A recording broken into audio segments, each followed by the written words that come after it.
উমরের চোখ দিয়ে দর দর করে পানি পড়ার কারণ হলো সন্তান যখন বাবা বাবা বলে ডাকে, যত পাষাণ বাবা হোক না কেন, ওই সময় বাবার অন্তর জান্নাতের শান্তি পায়। বাবা বাবা গো, আপনার ছেলেকে এভাবে কে মর্মা দিয়ে বানছে বাবা? আমার কষ্ট হয় বাবা।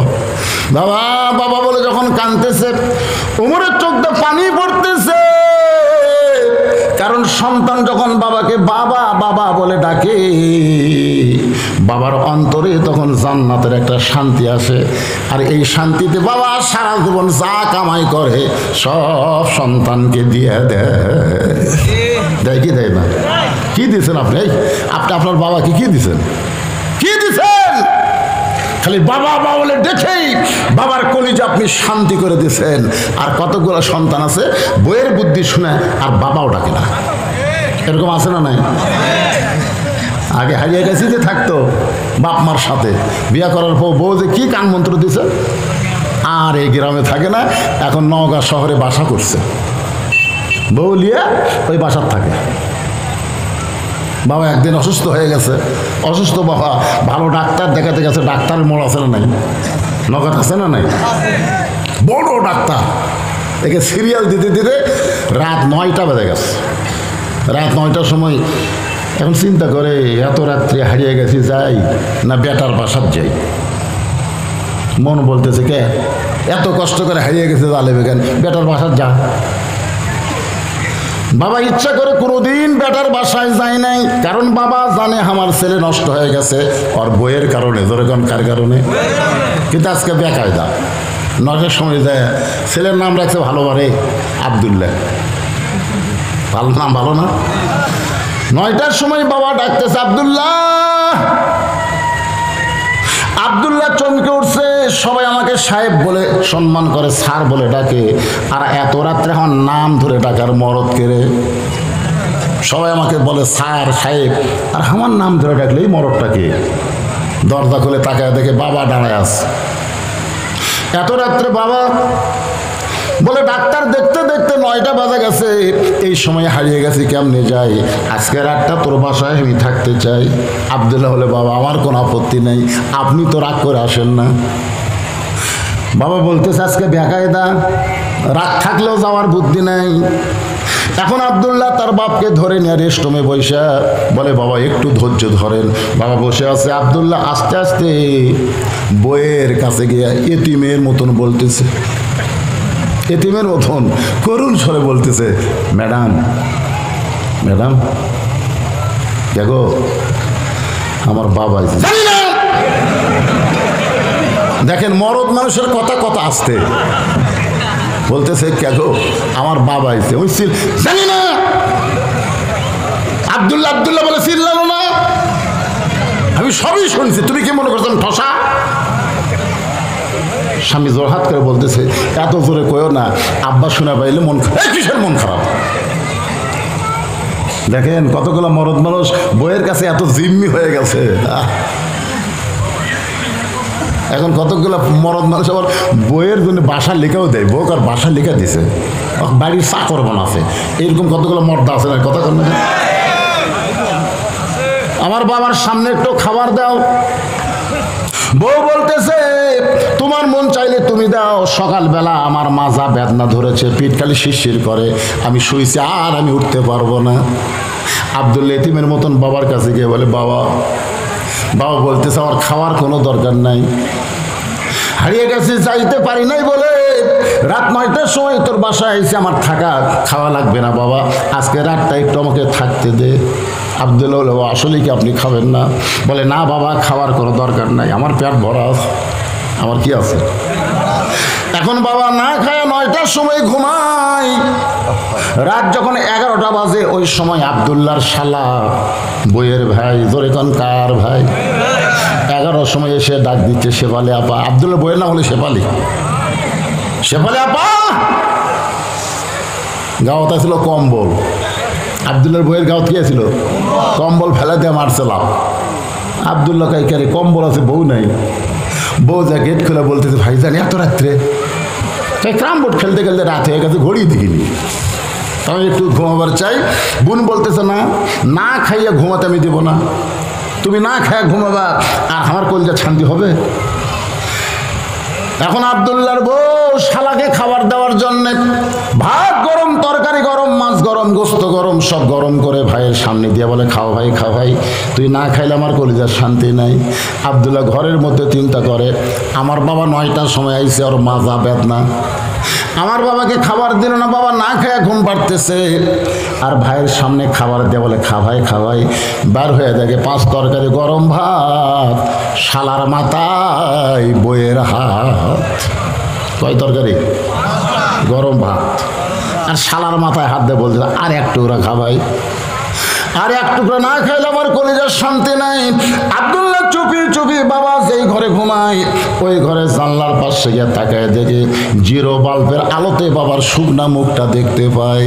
বাবার শুকনা মুখ দেখেছে, আর আল্লাহর কোরআন এসে আব্দুল্লাহর সামনে বলতেছে, ওয়াকাযা রাব্বুকা আল্লা তা'বুদু ইল্লা ইয়াহু ওয়া বিল ওয়ালিদাইনি ইহসানা। আল্লাহ রাসূল বলেছেন, বাপ মা পাওয়ার পরেও নিজের গুনাহ যারা মাফ করে নিতে পারলো না, তারা ধ্বংস হয়ে যাক। সাহাবারা বললেন, হুজুর, বাপ মা জীবিত থাকার পরেও যে সন্তান নিজের গুনাহ মাফ নিতে পারলো না, গুনাহটা কিভাবে মাফ নেবে? আল্লাহ রাসূল বললেন, বাপ মার খেদমত করবে, বাপ মার মনে আনন্দ দিবে, বাপ মাকে সুখ দিবে, তাহলে বাপ মা দোয়া করবে, আল্লাহ সেই দোয়া তার জন্য 8টা জান্নাতের দরজা খুলে দিবে। আল্লাহ কোরআনে বলতেছেন, আল্লাহর ইবাদতের পরে বাপার প্রতি দয়া করো, ইহসান করো, ভক্তি করো। কোন সন্তান মহব্বতের নজরে বাপমার মুখের দিকে যদি একবার তাকায়, তার আমল নামায় আল্লাহ খুশি হয়ে একটা কবুল হজের সওয়াব দিয়ে দেয়। আল্লাহর কোরআন বলতেছে, আব্দুল্লাহ, তোর বাবা তোকে লেখাপড়া করার জন্য কি করছে রে? নিজে না খাইয়া তোর লেখাপড়া করাইছে, মাটির বিছনায় থেকে বাবা তোরে খাট বানায় দিছে, আজকে সেই বাবা তোর না খায় ঘুম পাড়তেছে, আর শালার সামনে 5 তরকারি গরম ভাত, তোর কি করার কিছুই নাই? বিবেক জাগ্রত হয়েছে। কে জাগ্রত করছে? আল্লাহর কোরআন। আপনার বলেন তো, কোরআনে পাওয়ার আছে না নাই? কিন্তু যে শালারা এই কোরআন পড়া জানে না, এরাই তো বাপ মার সাথে খারাপ ব্যবহার করে। আপনি খুঁজলে দেখেন, এলাকার কোন আলেম তার বাপ মাকে বৃদ্ধাশ্রমে রাখে নাই। যখন কথা বলেন, আজও পর্যন্ত তদন্ত করে দেখা হয়েছে, বাংলাদেশের কোন আলেম তার বাপ মাকে বৃদ্ধাশ্রমে রাখে নাই। যারাই রাখছে দেখবেন খুঁজলে, কিছু আগে দেখলাম ঢাকা ভার্সিটির একজন প্রফেসর এখন বৃদ্ধাশ্রমে আছে, তার ছেলেরা সব গেছে আমেরিকার, বুড়ার খোঁজ পেলেন। একজন আলেম তার বাপ মাকে কষ্ট দিছে, বইয়ের বুদ্ধি শুনে বইয়ের মাজার বেদনা তুলে ফেলে দিই, পিঠে পিঠে, কিন্তু বাপ মা কষ্ট দিবি না। আমার মনে আছে, আমার বউ একদিন আমারে কইল যে আগামী সোমবার আমার বাপ আসবে, আব্বা দেশি মুরগি, ট্যাংরা মাছ এগুলো বেশি ভালোবাসে, ইলিশ মাছ। আমি বললাম ঠিক আছে, খালি তো তোমার বাপ খাবে না, তোমার বাপের ছিল আমাকেও খাওয়াবি, তোর এখানে কথা ঠিক কি? আমি বাজার করে এনে দিলাম, একেবারে সেই সকাল থেকে শুরু করছে 13-14 আইটেমের পাক করে শ্বশুরের সামনে যখন খাবার দিল, আমি দূর থেকে দেখতেছি, আমার শ্বশুর খাবারই চাই না, জোর করে আমার বউ দেয়। এক সময় আমার শ্বশুর রাগ করে বললো, এত যদি খিলাস আর আমি আসবো না। কেন তুই আমাকে খাওয়ার জন্য দাওয়াত দিস নাকি? আমার মনটা এত খুশি হলো যে মেয়ে তার বাপকে খাওয়ায়, কত শান্তি।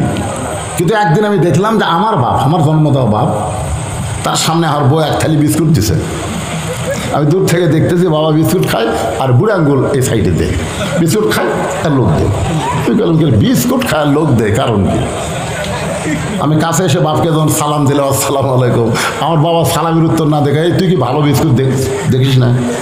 আমি যতবার আসি তোর বউ 1 থালি করে বিস্কুট দেয়, আর বিস্কুট খেলে দাঁতের সাথে লেগে যায়। বিশ্বাস করেন, আমি একটা বিস্কুট মুখ দিয়ে দেখলাম, একেবারে বিস্কুট বয়কা হয়ে গেছে।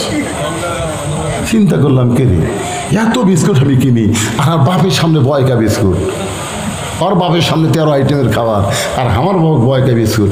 আমার আমল আছে না নাই? আমল, আমল। আল্লাহ বলেছেন, লিয়াবলুয়াকুম আইয়ুকুম আহসানু আমালান ওয়া হুয়াল আজিজুল গফুর। সন্তান, আমি আল্লাহ তোমাকে ভালো আমলের পরীক্ষা করব। তোমার শ্বশুরের সামনে 13 আইটেম আর বাপকে বয়কা বিস্কুট দিছে, তোর করার কিছুই নাই। আমি আস্তে করে ঘরের মধ্যে ঢুকলাম। ঘরের মধ্যে ঢুকে উদুইলা সাবিলি রাব্বিকা বিল হিকমা, আল্লাহ বলেছেন ডাইরেক্ট যদি কিছু দাওয়াত দেবার না পারে তাহলে হিকমতের সাথে দে হিকমত। আমি ঘরের মধ্যে গিয়ে বললাম এর নাম হলো হিকমত। আমার বউ দৌড়ে দৌড়ে এসে বলতেছে তোমার বাপ বসে আছে, তোমার সরব নাই। আমি হাতে ডাকলাম, কারণ বাপের কাছে বউ তো বোঝেন না। যেই ঘরের মধ্যে আসলো আমি সিটকানি তুলে দিলাম। আর বাপ বলতেছে কে রে, বুঝলো বউকে ঘরের মধ্যে তুলে দরজা বন্ধ করলেন কে? আমি বললাম ইন্নাল্লাহ আমার সাবিরিন। বাবা একটু ধৈর্য ধরেন, একটু ধৈর্য না ধরলে তো হবে না। আমি ঘরের মধ্যে ঢুকে বইয়ের টুটি থাকতে বললাম তোর বাপের সামনে 13 আইটেম আর আমার বাপের সামনে বয়কা বিস্কুট। এই বাপ মরে গেলে, মা মরে গেলে কোনোদিন বাপ মা পাবো না। আর তুই যদি সকালবেলা মরিস, বিকালবেলা বিয়ার বইয়ের অভাব হবে না। জোরে কোন কথা ঠিক কিনা? ছাড়া দিলেও বউ পাওয়া যায়, মরে গেলেও বিয়ে করা যায়, কিন্তু বাপ মা যদি মরে কিয়ামত পর্যন্ত আর বাপ মা পাবো না। সেই বাপ মারে বয়কা বিস্কুট দিবি। আমি তোকে যেই বলছি তোকে আর কিছুই বলি নাই। বউ আবার খপ করে পা ধরে বলতেছে আজ থেকে তোমার বাপ আমার বাপ একই বাপ, আল্লাহর রাস্তায় আমাকে মাফ করে দেন। আমি সিটকে খুলে দিয়ে দেখি আমার বাপ আর বাড়িতে নাই। বাবার শরমে চলে গেছে, বাবা বাড়িতে নাই। কয়েকদিন পরে বাবার সঙ্গে আমার দেখা হলো। আমার বাবা চোখের পানি নিয়ে বলল বাবা ওই সিটকি তুলে কি যে আমল করছিস, ওই আমল করার কারণে তোর বউ আমার বৌমা হয়ে গেছে। আগে ছিল বেটার বউ আর এখন হয়েছে বৌমা। তাহলে মাঝে মধ্যে আমলের দরকার আছে না নাই? আব্দুল্লাহ চিন্তা করে বাবা আমার না খায় ঘুম পাড়তেছে আর সারার সামনে 5 তরকারি গরম ভাত, করার কি কিছুই নাই। আব্দুল্লাহ কি করবি? বিবেক বলতেছে বউকে সাইজ কর। বর্তমানে আইন হলো নারী নির্যাতন, বউকে কিছু বললি নারী নির্যাতনের আইন হবে। বিবেক বলতেছে আব্দুল্লাহ খুঁজা দেখ তো বাসায় কিছু আছে কিনা। খুঁজা দেখে উটি বলা একটা বেলান আছে। উটি বলা কি? বাসার তো লাঠি খাটা থাকে না, উটি বলা বেলান নিয়ে বিবেক বলতেছে এমন জায়গাত মারবি কোনো কেউ যেন না হয়, এমন জায়গাত মারবি তোর বউ যেন কাউকে দেখাবার না পারে।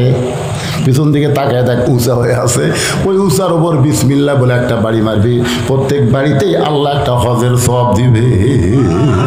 পিছন দিকে তো উঁচা হয়ে আছে, ওই উঁচা জায়গার মিডল পয়েন্ট একটা বাড়ি মারবি বিসমিল্লাহ কয়া। ধরে কোন কি কয়া? বিলাই যেমন ইন্দুর ধরে আব্দুল্লাহ চুপি চুপি বইয়ের পিছনে এসে বউ খালি ভাইকে বলতেছে আর একটা টুকরা খাওয়াই, তুই একটা টুকরা না খেলে আমার কলিজার শান্তি নাই। আব্দুল্লাহ মনে মনে কয় আমার বাবা না খায় ঘুম পাড়তেছে আর তোর ভাই খাবার চাই না, তারপরে জোর করে খাওয়াস। বিসমিল্লাহ বলে যেই মাত্র বাড়ি মারছে সঙ্গে সঙ্গে বউ দৌড়, শালাও দৌড়।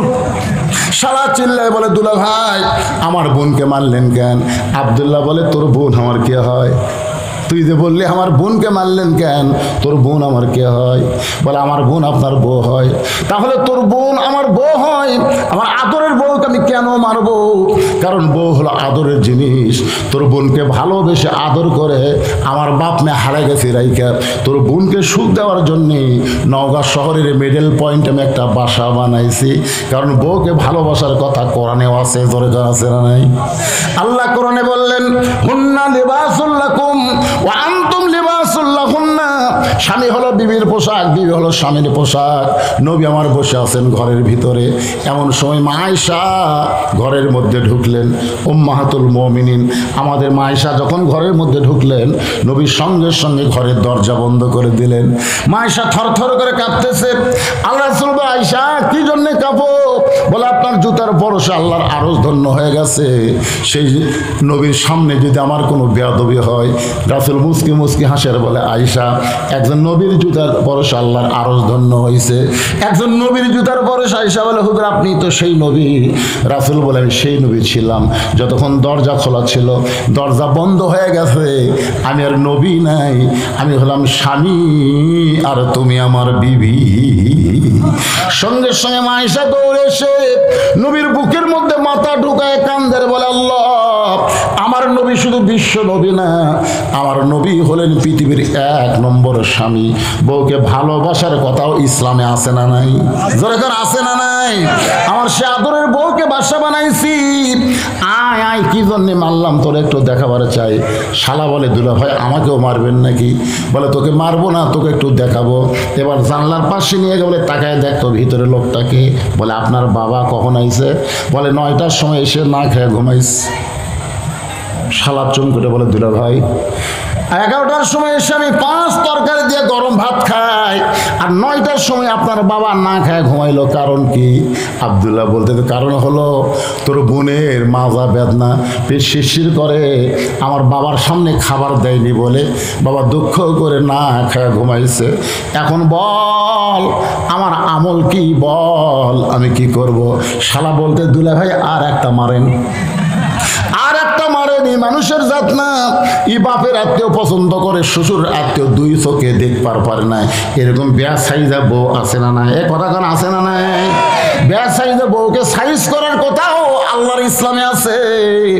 আব্দুল্লাহ একটু মনোযোগ দিয়ে শোনেন। ওমর ফারুকের চোখ দিয়ে দর দর করে পানি পড়তেছে। কিছুক্ষণ আগে সালাম দিলে যেই বেটা আমারই কইছে আপনি কে ভাই, আবার এখনই বলতেছে বাবা আমাকে কেমন ভাই বেঁধে রাখলো, বাবা মেহেরবানি করে আমার পায়ের বাঁধন খুলে দেয়।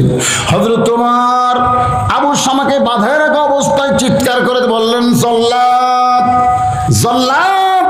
সঙ্গে সঙ্গে সমস্ত সাহাবী চমকে উঠলো। ওমর ফারুক যখন জল্লাদকে ডাকতেছে, তাহলে অবস্থা খারাপ। কি ডাকতেছে? জল্লাদ বোঝেন আপনার? জল্লাদ বোঝেন? জল্লাদ শাহজাহান কিছুদিন আগে মুক্তি পাচ্ছে। কি ভাই জল্লাদ শাহজাহান? আমি ফেসবুকে দেখলাম, খবরে দেখলাম জল্লাদ শাহজাহান অনেক আসামিকে জেলখানায় কি দিছে, বড় বড় মানুষ ফাঁসি দিছে, ফাঁসি। তো একজন সাংবাদিক বলতে, জল্লাদ শাহজাহান ভাই আপনি যে এত মানুষকে ফাঁসি দিলেন, এই ফাঁসি দেওয়ার সময় আপনার অভিজ্ঞতা কি? তখন বলে একটা অভিজ্ঞতা আছে, সেটা বললে আবার হক জেলে জ্বলেবি। একটা অভিজ্ঞতা আছে, সেটা বললে আবার হক জেলে জ্বলেবি।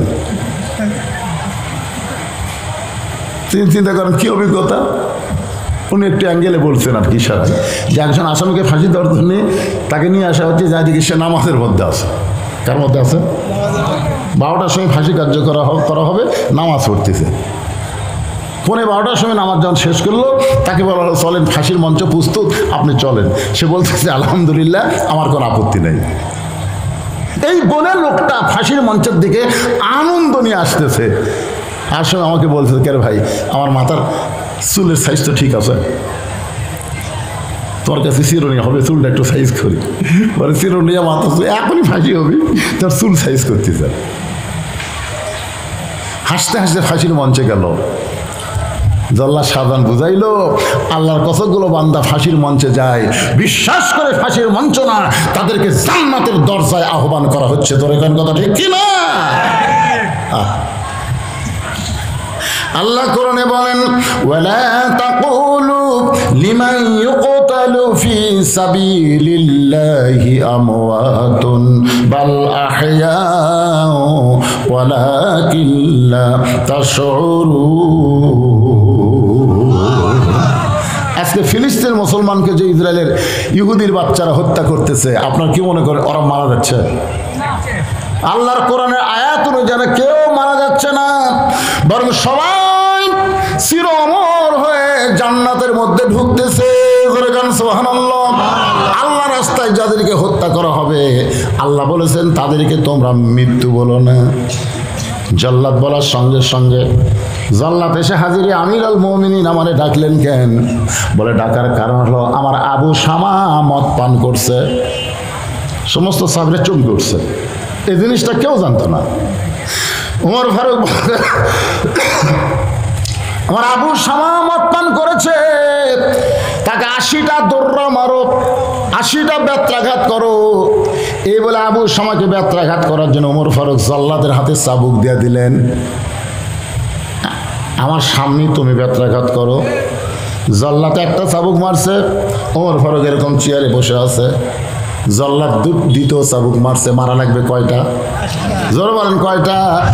2টা মারতে হযরত ওমর চেয়ার থেকে উঠে বলতে, জল্লাদ তুমি যে আমার সন্তানকে চাবুক মারতেছো, সত্য করে বলো তো তুমি কার খেয়ালে মারতেছ? আমার খেয়ালে না আল্লাহর খেয়ালে? তুমি আমার ছেলেকে কয়টা মারলে? 2টা চাবুক মারলে। তুমি সত্যি করে বলো এই 2টা চাবুক তুমি কার খেয়ালে মারছে? আমার খেয়ালে না আল্লাহর খেয়ালে? জল্লাদ বলতেছে আপনি সামনে বসে আছেন আর আল্লাহ আছে গোপনে। তো সামনে কেন বাদ দেওয়া, গোপনের কথা মনে হয়? আজকে বাংলাদেশ সরকার আছে সামনে, আল্লাহ আছে গোপনে। আমরা বক্তারা ওয়াজ করবার গেলে কার খেয়ালে ওয়াজ করি? আল্লাহর খেয়ালে ওয়াজ করলে জেলখানা ঢোকা লাগবে। কি মনে হয়? কথা হয় না।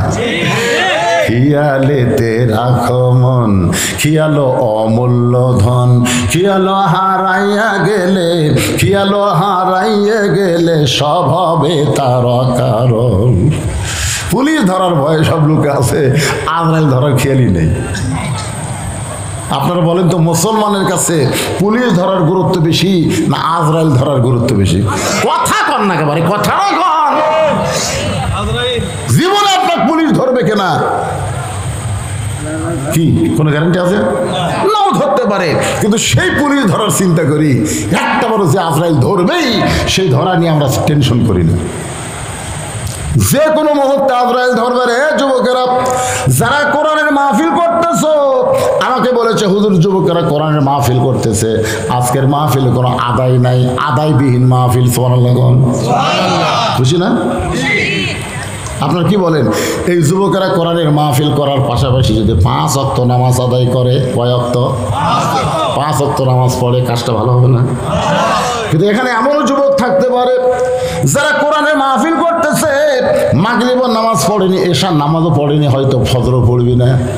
আপনার বলেন তো এরকম 1 কোটি মাহফিল, 1 ওয়াক্ত নামাজ, 2টা যদি 2 পাল্লায় দেওয়া হয়, ওজন বেশি হবে কার?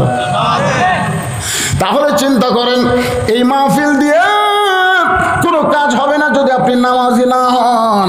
আমি যুবকদের অনুরোধ করবো, বাবা এই বয়সই হলো আল্লাহর হুকুম, নামাজ পড়তে হবে। একমাত্র নামাজে পারে মানুষকে যাবতীয় খারাপি থেকে বাঁচাই দিতে। যে কথাটা বলতেছিলাম খেয়াল করেন। ওমর ফারুক বললেন, জল্লাদ তুমি কার খেয়ালে চাবুক মারতেছো?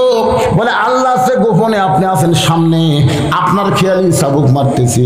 ওমর ফারুক বললেন, জল্লাদ রে, আমার খেয়ালে আমার সন্তানকে 800 যদি চাবুক মারো, তারপরও দৌড়া আদায় হবে না, মারতে হবে কার খেয়ালে? দাও চাবুক, আমার দাও। তুমি কি মনে করো আমি আমার সন্তানকে ভালোবাসি না?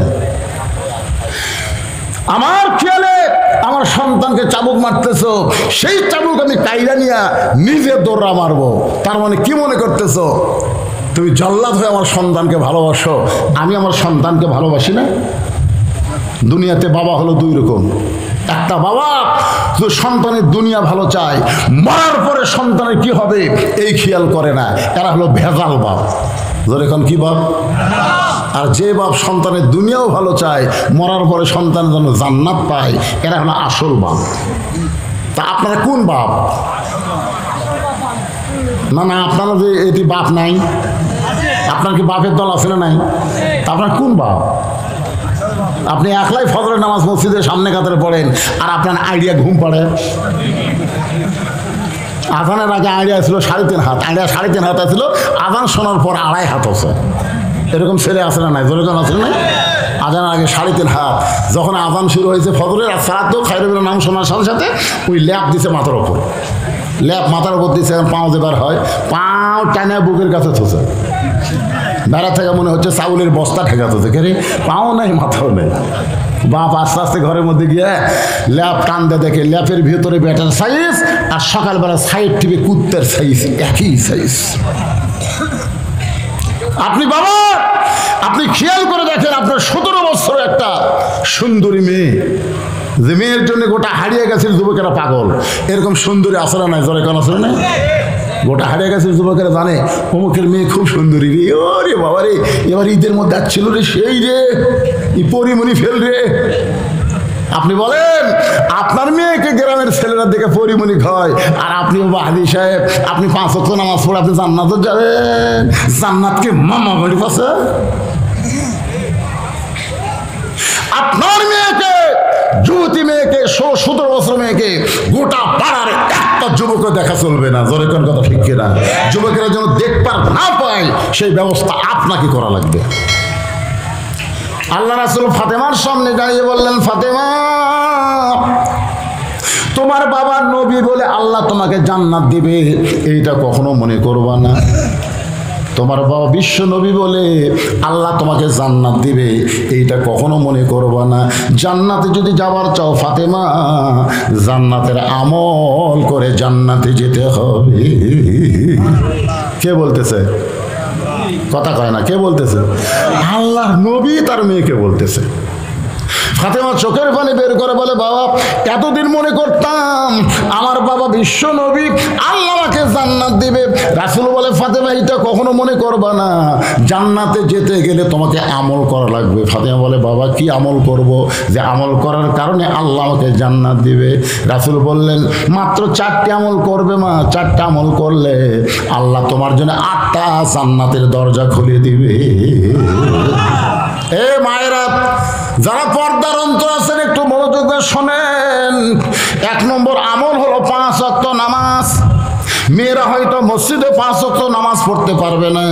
যখন মসজিদে নামাজের আজান দেয়, ওই আজান দেওয়ার পরপরই ওয়াক্তের মধ্যেই যদি নামাজ পড়ে, রাসূল বলেছেন পুরুষেরা মসজিদে নামাজ পড়ে যে সওয়াব পাবে, মেয়েরা বাড়িতে নামাজ পড়লে একই সমান সওয়াব আল্লাহ দিয়ে দিবে।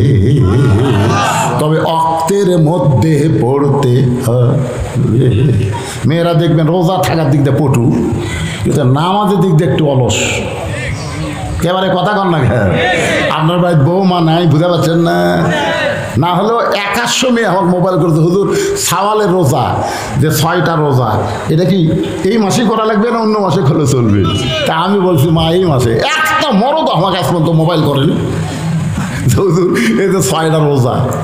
দেখবেন মরদেরা কিন্তু এই 6 রোজা নাই, কিন্তু মেয়েরা শতকরা 100 জনে এই 6 রোজা করতেছে। রোজার দিক দিয়ে 1 নম্বর, কিন্তু নামাজের ব্যাপারে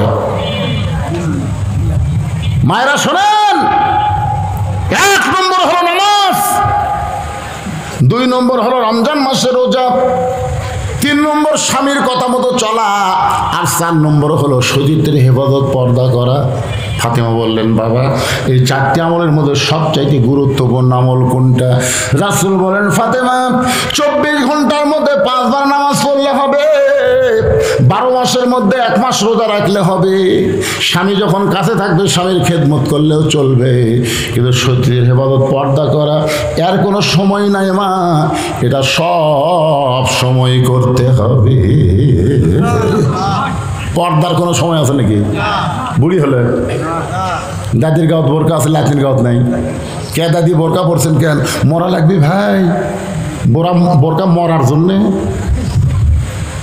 অথচ নাতির গাঁত নাই। আপনারা বলেন, আপনাদের গ্রামে কেউ যদি 50 বছর আমের গাছের গোড়াত বেড়া দেয়, একেবারে বেড়া কেন? গরু ছাগল যদি খায়, গরু ছাগল 50 বছর আমের গাছ খাবি? বেড়া যদি দিবার চাও, ওই লকা পাতা বানাচ্ছে, ওই গাছত বেড়া দাও। তার মানে বুড়ি মানুষের কোনো বোরকা লাগবে না, মরার পরে 5 কাপড় লাগবে না, কিন্তু যুবতী অবস্থায় বোরকা পর্দার মধ্যে থাকা লাগবে। আজকে দেখেন মরার পরে 5 কাপড়, তারপর খাটনি আবার চাদর দিয়ে ঢাকছে। বাংলার মুসলমান বুঝাইলো মেয়ে মানুষের পর্দা হলো মরার পরে, মরার পরে পর্দা না, যুবতী অবস্থায় পর্দা মেনেছে। ফাতেমা সবসময় আল্লাহর কাছে দোয়া করছে, আল্লাহ ফাতেমার মৃত্যু তো পর্দার মধ্যে দিও। আল্লাহ তাআলা তার দোয়া কবুল করেছে। যেই রাত্রে ফাতেমা দুনিয়া থেকে বিদায় নিবে, স্বামীকে বুকের মধ্যে নিয়ে বুকের মধ্যে মুখ ঢুকায় কান্না শুরু করে দিলেন। আলী বলে, ফাতেমা কান্দার কারণ? বলে, আল্লাহ তাআলা আজকে গভীর রাত্রে আমার মৃত্যু দিবে। এই খবর শোনার সঙ্গে সঙ্গে হযরত আলী সাপ করে পড়ে যায়। গাছের গোড়া কাটলে গাছটা যেমন পড়ে, তেমনি পড়ে গেলেন হযরত আলী ঘরের মাঝায়। মা ফাতেমা মুচকে মুচকে হেসে স্বামীর মাথাটা উরাতের উপরে নিয়ে কপালে একটা চুম্বন দিয়ে বলে, স্বামী গো, এমন করে আপনি কাঁদবেন না, এই দুনিয়াতে আসলে যাওয়া লাগবে। জোরে কোন কথা ঠিক কি না? আল্লাহ আমার দোয়া কবুল করছে গো, আল্লাহ আমার দোয়া কবুল করছে। কিন্তু আপনার জন্য 3টা দায়িত্ব। 1 নম্বর দায়িত্ব হলো রাতের অন্ধকারে আমাকে দাফন করবেন। রাতের অন্ধকারে মৃত্যুবরণ করবার, দিনের বেলায় কবর দিবেন, চলবে না। রাতের অন্ধকারে আমাকে দাফন করবেন। আমার 2 নম্বর চাওয়া হলো আমার লাশটা খাটনিতে তুলবেন না। কারণ আমি হিসাব করে দেখলাম 4 জন মানুষ খাটনি কান্দে নিবে, এমন 4 জন পুরুষ ফাতেমার দুনিয়াতে নাই। মেয়ে মানুষ মারা গেলে সব মানুষকে তার খাটনি কান্দে নিবে পারবে? এজরগান পারবে? ফাতেমা বলতেছে আমার বাবা যদি দুনিয়াতে থাকতো, মরা মেয়ের লাশের খাটনি বাবা কান্দে নিবার পারত। আমার হাসান হোসেন যদি বড় হইতো, মায়ের লাশের খাটনি কান্দে নিবার পারত। আমি দেখলাম আমার বাবা 6 মাস আগে দুনিয়া থেকে চলে গেছে। হাসান হোসেন এত ছোট, একজনের বয়স হলো 4 বছর, একজনের বয়স হলো 5.5 বছর। ছোট 2 বাচ্চা মায়ের খাটনি কান্দে নিবার পারবে না। আপনি শুধু আমাকে কান্দে করে নিয়ে ওই জান্নাতুল বাকির পূর্ব দিকে সবুজ রঙের একটা বাতি জ্বলতেছে, ওই বাতি পর আমাকে দাফন করবেন। আমার কোনো জানাজার ব্যবস্থা লাগবে না। সুবহানাল্লাহ করে কন না খায়। বিশ্ববিখ্যাত আলেম হতালি চোম করে বলতেছে ফাতেমা এইটা কেমন কথা, তোমার জানাজা লাগবে না, তুমি কি দোয়া চাও না? ফাতেমা বলতেছেন কি দোয়া? লক্ষ লক্ষ মানুষ যদি বলে ফাতেমা ভালো, আর আপনি যদি বলেন ভালো না, ওই দোয়াতে ফাতেমার 1 তিল পরিমাণ লাভ হবে না। আর দুনিয়ার তামাম মানুষ যদি বলে ফাতেমা খারাপ, আর আপনি যদি বলেন ফাতেমা ভালো, এই স্বামীর একটা দোয়াতে ফাতেমার 8টা জান্নাতের দরজা খুলে গেল। তাহলে বইয়ের দোয়া কার দরকার? কথা কয় না কেন? কার দোয়া? আর আমাকে গুলা খালি লব উল্টা কয়, খালি তুমি আমার দেখতে পারো না। গোটা হারিয়ে কাছে খুঁজে দেখো, আমার বিরুদ্ধে কেউ নেই। কিন্তু গোটা পাড়ার লোক তো ভালোবাসে। এই মেয়া, এই আপনারা বলেন তো, মেয়ে মানুষের মন জোগান লাগবে কার? পাড়ার লোকের না স্বামীর? একেবারে এই ওয়াজকে আপনাকে বিরুদ্ধে হচ্ছে তো হোহা করেন না। অধিকাংশ নারীরা নিজের স্বামীর মন জাগায় না, রাস্তার মানুষের মন জোগাবার চাই। যখন কথা ঠিক না, দুনিয়ার সমস্ত, ফাতেমা বলতেছে দুনিয়ার সমস্ত মানুষ যদি বলে ফাতেমা ভালো, আর আপনি যদি বলেন খারাপ, ফাতেমার 1 তিল পরিমাণ লাভ হবে না। আর দুনিয়ার সব মানুষ যদি বলে ফাতেমা খারাপ, আর আপনি যদি বলেন ভালো, স্বামীর একটা কথায় ফাতেমার জন্যে 8টা জান্নাতের দরজা আল্লাহ খুলে দিল। গভীর রাত্রে হযরত আলী ফাতেমাকে দাফন করার পরে আল্লাহর কাছে দোয়া করতেছে, আল্লাহ ফাতেমার পর্দাকে তুমি কবুল করে নাও, ফাতেমার পর্দাকে কবুল করে নাও। এই দোয়া করার সাথে সাথে আলী তাকায় দেখে সামনে কয়েকটা পুরাতন কবর দেখা যায়। এই মাত্র ফাতেমার কবর দিছে, সেই নতুন কবর আর নাই।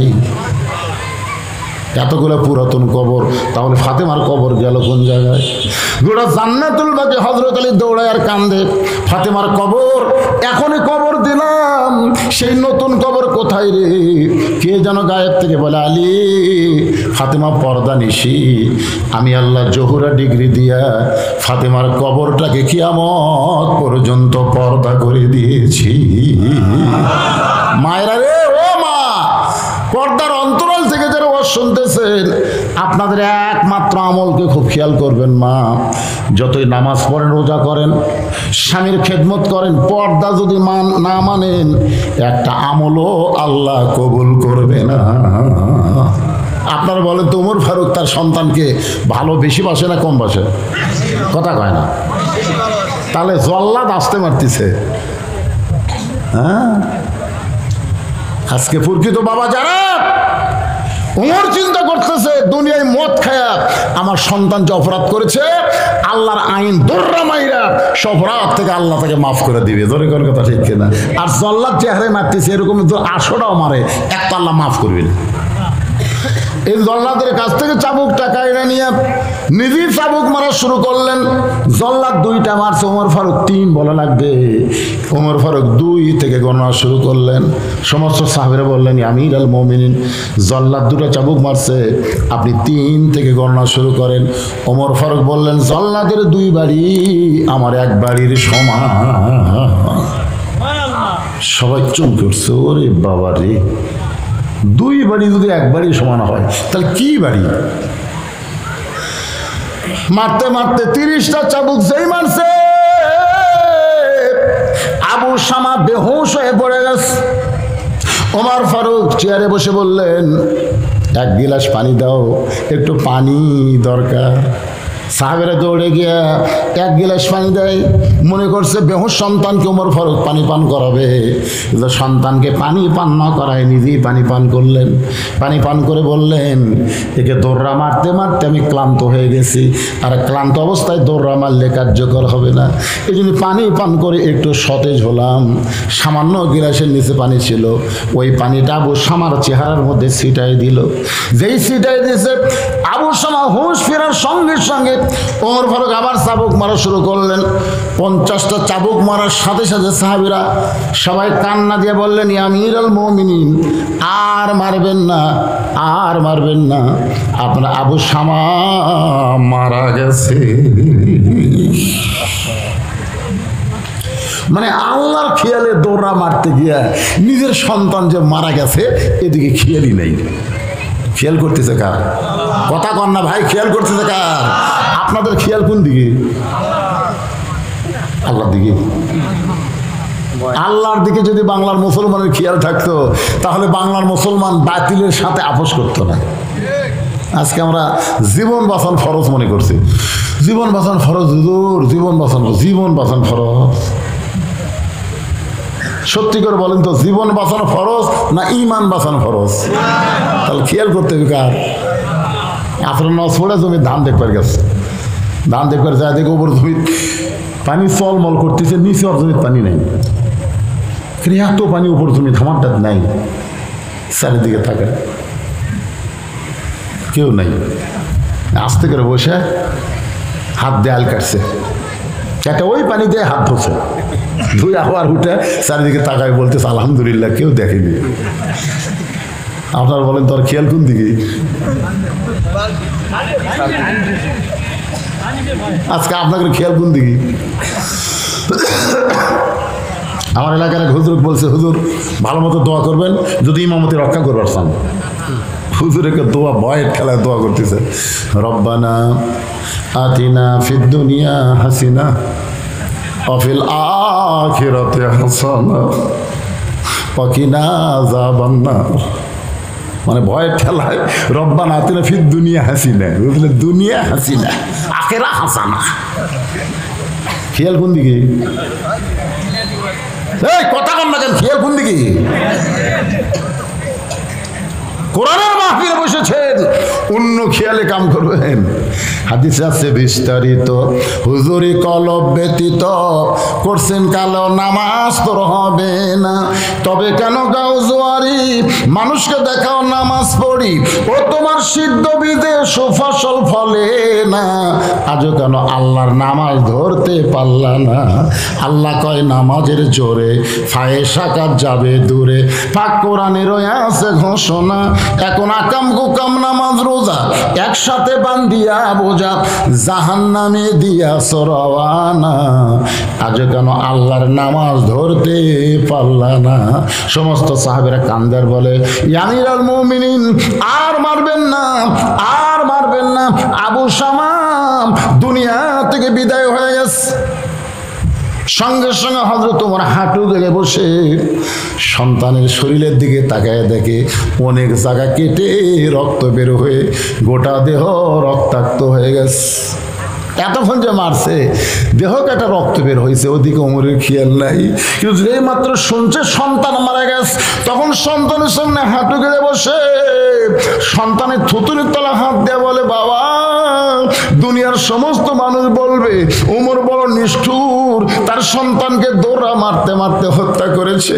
কিন্তু বাবারে, আমি তো জানি আমি নিষ্ঠুর না, আমি তোকে জান্নাত পাওয়ার আশায় দৌড়া মারছি বাবা।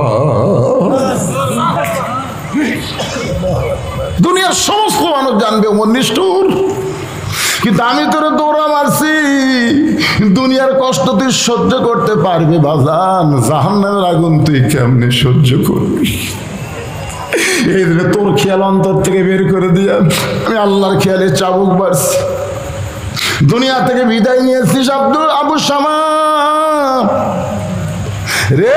নবীর সাহাবীরা আবু শামা দুনিয়া থেকে বিদায় নেওয়ার পরে 5টা কাজ, জোরে বলেন কয় কাজ? 1 নম্বর কাজ হলো কবর খোঁড়া। তোমরা কেউ কেউ আবু শামার জন্য কবর খোঁড়ো।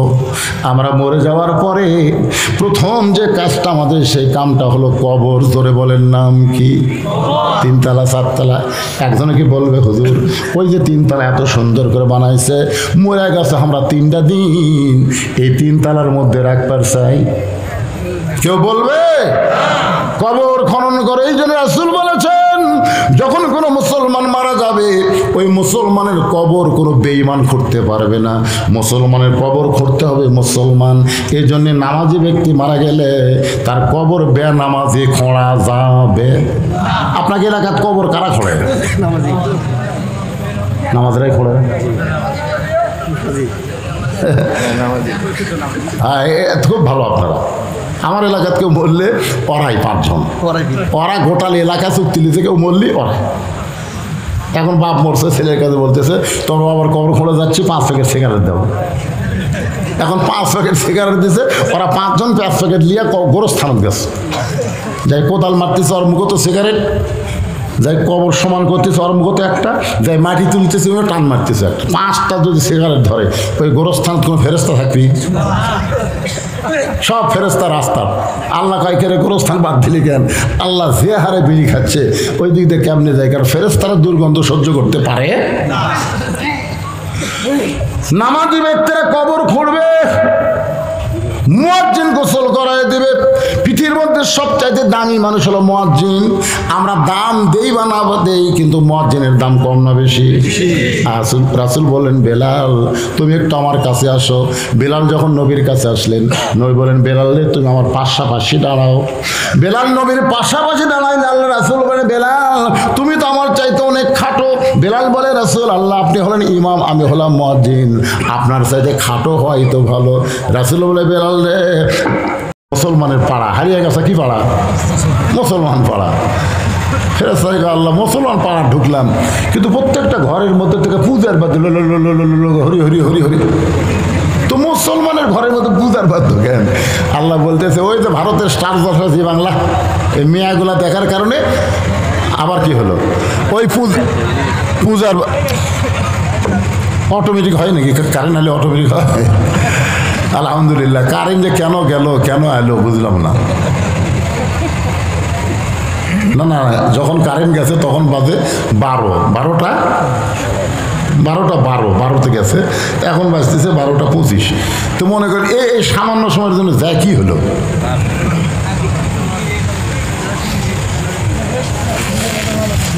যাই হোক, আমাদের দেশের কারেন্ট মোটামুটি স্বাভাবিক হচ্ছে। কিছুদিন আগে তো সেই পাওয়া গেল, রমজান মাসে কি অবস্থা, সেই হিসেবে কারেন্ট নেই, ইফতার হিসেবে কারেন্ট নেই, তারাবির কেবল 8 রাকাত দিই, ওরে বাবা কারেন্ট নেই। কি একটা বেয়া অবস্থা ছিল। মোটামুটি আজকে এখানে আসার পর থেকে আমি সন্ধ্যার সময় আসছি, এ পর্যন্ত কারেন্টে যায়নি। এবং আজ শেষের দিকে এসে কারেন্ট গেল, মোটামুটি কারণ একটু ভালো হয়েছে নাকি গণ? হ্যাঁ, যাই হোক, কঠিন তাপদাহ চলতেছে, কঠিন গরম চলতেছে। এই কঠিন গরম এবং তাপদাহের ভিতরে আজকে আপনারা এই জান্নাতের বাগানে এসে যুবকদেরকে উৎসাহ দিয়েছেন সভাপতি, উৎসাহ দিয়েছেন প্রধান অতিথি। কোনো মাহফিলে সভাপতি প্রধান অতিথি শেষ পর্যন্ত থাকে না। আজকে ইনশাল্লাহ মাশাল্লাহ 2 জনে আছে। আমরা সবাই যুবকদের জন্য তওবা ফিরে আসার জন্য বলতেছি, যারাই মাহফিল করেছে তারা আজ থেকে 5 ওয়াক্ত নামাজ ধরো। মা বোনদের তওবা হলো পর্দার মধ্যে ফিরে আসো। তওবা হলো স্টার জলসা জি বাংলা চিরদিনের বয়কট করে দাও। মান তাসাব্বা বিকওমিন ফাহুয়া মিনহুম, যে যাকে অনুসরণ করে মহব্বত করে তার সঙ্গে তার হাসর নাসর হয়। আমার মা বোনদের জন্য বলবো, মা আল্লাহর হস্তে এই ভারতের চ্যানেলগুলো আপনারা বাদ দেন, আর ইসরায়েলি পণ্য বয়কট করেন। ইসরায়েল হলো মানবতার মহান শত্রু। ফিলিস্তিনি শিশু বাচ্চাদেরকে তারা হত্যা করতেছে। 20,000-এর বেশি শিশু বাচ্চা, 4 বছর 5 বছর 3 বছর বাচ্চাকে ওরা হত্যা করেছে। ওরা মানবতার মহান দুশ্মন। ওদের কোনো পণ্য বাংলার জমিনে আমরা কিনবো না। ধরে কোন কথা ঠিক কিনা? এইটুকু আপনি করলে আল্লাহ হয়তো এই ওসিলায় আপনাকে মাফ করতে পারে। আমরা পানির জন্য দোয়া করব, সবাই ইস্তেগফার পড়েন। আস্তাগফিরুল্লাহ আল্লাযী লা ইলাহা ইল্লা হুয়াল হাইয়ুল কাইয়্যুম ওয়া আতুবু ইলাইহি লা হাওলা ওয়া লা কুওয়াতা ইল্লা বিল্লাহিল আলিয়্যিল আযীম। আল্লাহুম্মা সাল্লি আলা মুহাম্মাদ, আল্লাহুম্মা বারিক আলা মুহাম্মাদ। আচ্ছা, যুব সমাজের প্রতি বছর তারা কোরআনে মাহফিল করবে। কেউ যদি সদস্য হন, এখানে আদায় নাই, সদস্য হন তাহলে হতে পারবে না। সদস্য হওয়ার নিয়ম কি? নিয়ম হলো যেটা দিয়ে ইয়া করবে, আমাদের এখানে রিসিভ আছে, কেউ যদি টাকা দেয়। আচ্ছা আচ্ছা, তখন রিসিভ আছে। বছরে মনে হয় 1000 না 500? 500 1000 আপনি একটা সদস্য হবেন, বছরে একবার দিবেন, সদস্য হবেন। আর এই কোরআনের মাহফিলের সদস্যদেরকে আল্লাহ তাআলা জান্নাতের সদস্য কবুল করুন, যেরকম আমি সাইটে স্লিপ আছে। এই টাকা দিয়ে যেটা ইয়া হয়, আমরা গরিব দুঃখী, হ্যাঁ, গরিব দুঃখীদের, অসহায় মানুষদের মধ্যে ওনারা বন্টন করেন। হ্যাঁ, গরিব দুঃখী যারা, অনেক বিধবা, আবার অনেক মেয়ে বড় হয়ে যাচ্ছে, বিয়ে দেওয়া যাচ্ছে না, অসহায় মানুষদের সহায় দেওয়ার জন্য এর একটা ঈদের দিনে লাচ্চা, সেমাই, চিনি এবং শীতের কাপড় চোপড়, কম্বল এই যুব সমাজ থেকে বিতরণ করা হয়। মানবতার মহান কাজ তারা করতেছে, এই জন্য তাদের দোয়া করা দরকার এবং তাদের সামিল হওয়ার জন্য সদস্য হওয়া দরকার। কি বলেন? কথা বলেন। হ্যাঁ, হবেন আপনারা সবাই ইনশাল্লাহ। 500 টাকা কমপক্ষে, 1000 টাকা দিবেন। আচ্ছা, এখানে সভাপতি সাহেবের নাতনি খুবই অসুস্থ, 5 বছর একটা ছোট্ট নাতনি। আল্লাহ এমন একটা মরণ বিধি তাকে দিয়েছে, রক্তের ক্যান্সার, ব্লাড ক্যান্সার। দোয়া দিয়ে আল্লাহ অনেক কিছুই, আমরা তার জন্য প্রাণ খুলে আজকে দোয়া করবো। আল্লাহুম্মা আমিন। আল্লাহুম্মা আনতাস সালাম ওয়া মিনকাস সালাম, তাবারাকতা ইয়া যাল জালালি ওয়াল ইকরাম।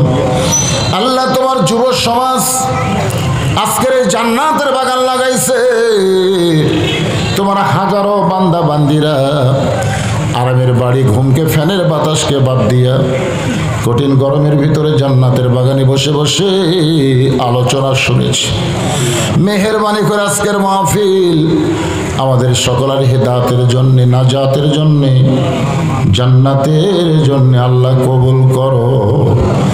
এই মাহফিলের শুরু থেকে শেষ পর্যন্ত যত আলোচনা হয়েছে আল্লাহ, এর মধ্যে যদি ত্রুটি হয়, ভুল হয়, মাফ করে দিও। এর জাহাদিয়া মঞ্জুর করো। সোনার মদিনায় নবী পাকের রওজা মোবারকে কবুল করে নাও। আমিন। তামাম আম্বিয়ায়ে কেরাম, আসহাবে কেরাম, তাবিনী কেরাম, তাবিনী কেরাম, তামাম পৃথিবীর মাটির নিচে যত মুমিন মুমিনা শুয়ে আছে আল্লাহ, সকলের ওয়াফরে হাদিয়া কবুল করো। আমরা যারা হাত তুলেছি আল্লাহ, আমাদের জনম দুঃখনী মা যাদের কবরে গেছে, ছোট্ট একটা শব্দ হলো মা, যাদের মা নাই তারাই বুঝতেছে।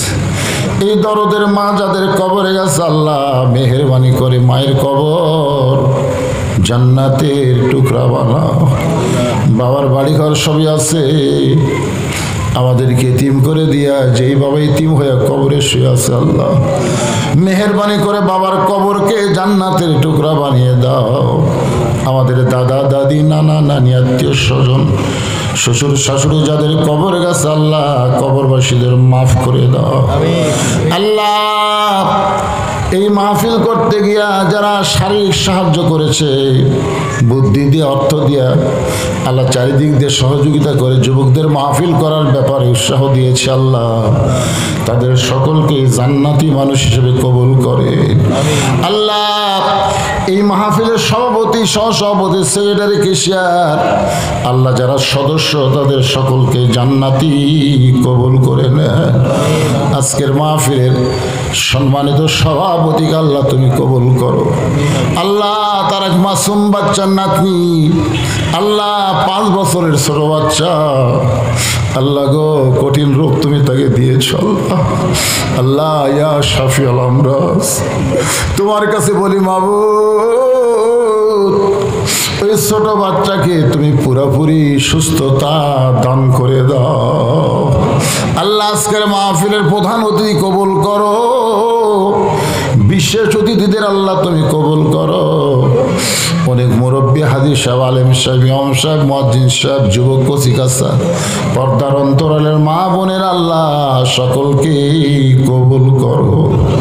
ফিলিস্তিন মুসলমানকে আল্লাহ হেফাজত করো আল্লাহ। আসমানের বালা আসমানে নিয়ে, জমিনের বালা জমিনে ডাবায় দাও আল্লাহ। তোমার আসমান থেকে রহমতের বৃষ্টি বর্ষণ করো আল্লাহ। আল্লাহ আল্লাহ তুমি রহম করো আল্লাহ। ফিলিস্তিন মুসলমানকে হেফাজত করো।